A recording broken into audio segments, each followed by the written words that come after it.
Siapapun meninggal punya dosa, teman-teman sekalian, hati-hati. Sekecil apapun dosa itu sudah cukup mendatangkan siksa kubur. Walaupun belum tentu dia masuk ke dalam api neraka. Jadi jangan dianggap remeh. Makanya kisah yang masyhur berhubungan dengan masalah ini adalah kisah Utsman bin Affan radhiyallahu anhu yang pernah menziarahi kuburan lalu terisak-isak menangis seperti anak kecil. Lalu beberapa teman-temannya di zaman khilafah beliau berkata, "Wahai Amir Mukminin, kenapa anda menangis melihat kuburan? Padahal Nabi SAW sudah menjamin buat anda surga. Dan anda ini siapa? Terkenal anak mantunya Nabi SAW, ya, dapat jaminan surga. Nabi sebutkan lisannya langsung, Utsman di surga, dijamin. Bagaimana bisa anda menangis seperti ini?" Jawaban Utsman radhiyallahu anhu sangat bijak. Orang yang beriman dan berilmu punya jawaban yang tepat. Dia mengatakan, Rasulullah SAW menjamin buat saya surga, tapi tidak menjamin saya selamat dari siksa kubur. Dari mana jaminan saya disiksa dulu di kubur? Nanti saya masuk surga, betul.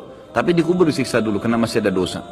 Maka pemahaman yang dikeluarkan oleh para ulama tentang tadi saya bilang, dosa itu sekecil apapun sudah cukup untuk membuat adanya siksaan, gitu kan? Itu karena pernyataan Utsman bin Affan yang menyebutkan statement tadi, gitu kan? Jadi kita harus memahami poin ini, teman-teman sekalian. Makanya jangan pernah tunda minta maaf sama orang. Jangan pernah tunda mengembalikan haknya orang lain. Jangan pernah menganggap remeh dosa-dosa kecil. Tidak boleh sama sekali. Karena kita akan lihat nanti salah satu penyebab azab kubur adalah tidak cebok pada saat kencing. Masalah kecil yang dianggap kecil oleh orang, gitu kan? Banyak orang anggap remeh. Maaf, banyak saudara-saudara kita yang membawa taksi, kendaraan umum di luar sana, kemudian kadang-kadang kita lihat di pinggir jalan kebelet kencing, main mampir sembarangan saja, ya, kencing sembarangan, tidak membersihkan dirinya. Ini berbahaya, penyebab azab kubur. Kata ulama, kalau kencing saja itu sudah menjadi penyebab, bagaimana dengan buang air besar? Bagaimana dengan orang junub tidak mandi? Bagaimana dengan hal-hal yang lebih besar lagi, gitu kan? Karena memahami hukum-hukum syari seperti ini, kalau hal yang kecil saja dilarang, berarti hal yang besar lebih pantas untuk dilarang. Kalau hal kecil saja mendatangkan azab, berarti hal yang lebih besar lebih pantas mendatangkan azab. Jadi harus hati-hati, gitu kan?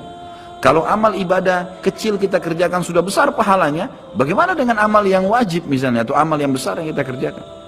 Kalau umrah fadilahnya besar, berarti haji lebih besar. Kalau sholat sunnah besar, tahajud, maka sholat 5 waktu lebih besar pahalanya, dan seterusnya. Jadi poin-poin ini dalam mukaddimah kita harus difahamin baik-baik, gitu kan? Terutama yang terakhir saya ucapkan tadi, hati-hati teman-teman sekalian. Saya juga tahu diri saya pasti punya salah, tapi saya mengajak diri saya dan jemaah sekalian untuk beristighfar kepada Allah, bertaubat. Jangan tunda pengembalian haknya orang lain, meminta maaf kalau punya kesalahan. Jangan tunda-tunda, jangan bilang nanti Idul Fitri baru saya minta maaf. Nggak ada perintah dalam agama seperti itu. Sebelum pejamkan mata nanti malam minta maaf semua.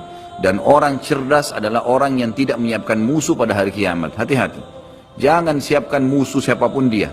Maka harus ini, ya, kembalikan semua hak-hak orang, minta maaf. Kalau pernah mengambil barang orang yang tidak jelas, kembalikan. Kalau tidak, sedekahkan sejumlah itu. Semua selesaikan, jangan ada masalah. Ya, jangan pernah ada masalah, jangan siapkan musuh. Imam Bukhari rahimahullah pernah berhenti berburu hanya karena meleset anak panahnya kena pagar tetangganya, gitu kan?